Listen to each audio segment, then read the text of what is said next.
Hello friends, today we will do chapter number 11, The Making of the National Movement, 1870 to 1947. Our first topic is the emergence of nationalism.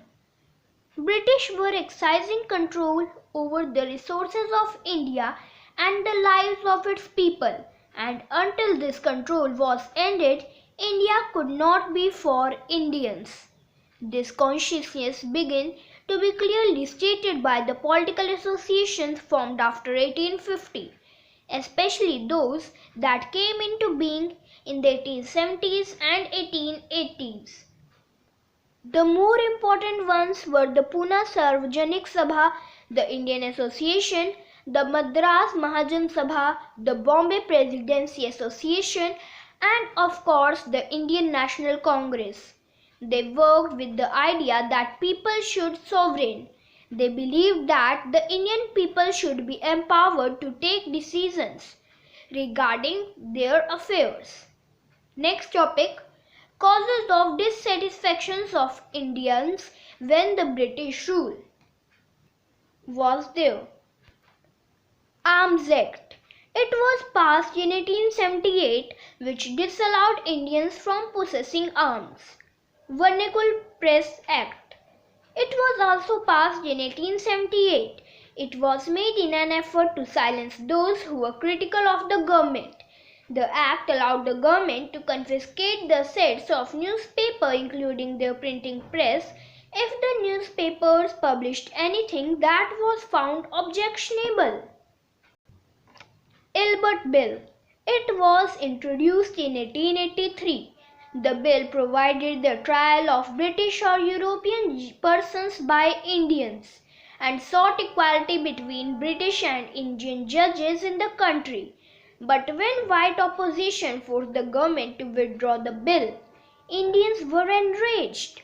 The event highlighted the racial attitudes of the British in India. Next topic, need for all Indian organization. Withdrawal of Ilbert Bill depend the desire for all Indian organization. The Indian National Congress was established when 72 delegates from all over the country met at Bombay in December 1885. The early leadership was largely from Bombay and Calcutta. The important leaders were Dadabhai Naoroji, Feroz Shah Mehta, W.C. Banerjee, Ramesh Chandra Dutt, and many others. A retired British official, A.O. Hume, also played a part in bringing Indians from the various regions together. Next topic, a nation in the making, or major demands of Congress to be fulfilled by British government. Congress in its first 20 years was moderate in its objectives and methods. It demanded a greater voice for Indians in the government and in administration. It wanted the legislative councils to be made more representative, given more power, and introduced in provinces where none existed. It demanded that Indians be placed in high positions in the government. For this purpose, it called the civil service examination to be held in India as well as not just in London. It demanded for administration was part of a movement against racism. Other demands included the separation of judiciary from the executive, the repeal of the Arms Act, and the freedom of speech and expression. Next was the economic issues raised by Congress.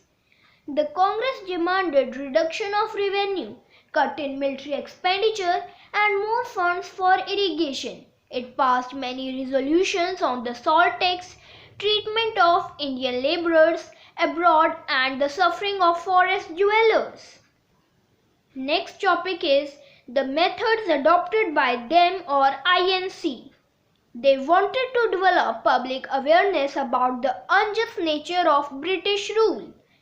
They published newspapers, wrote articles, and showed how British rule was leading to the economic ruin of the country. They criticized British rule in their speeches and mobilized public opinions by sending their representatives in different parts of the country. They felt that the British had respect for the ideals of freedom and justice, and so they would accept the just demands of Indians. Freedom is our birthright. By 1880s or 1890s, many Indians began to raise questions about the political style of the Congress. In Bengal, Maharashtra and Punjab, leaders such as Bipin Chandra Pal, Bal Gangadhar Tilak and Lala Lajpat Rai started exploring more racial objectives methods. They criticized moderates for their politics of prayers and emphasized the importance of self-reliance and constructive work. They argued that people must rely on their own strength, not on the good intentions of the government. People must fight for Swaraj. Tilak raised the slogan, "Freedom is our birthright and I shall have it."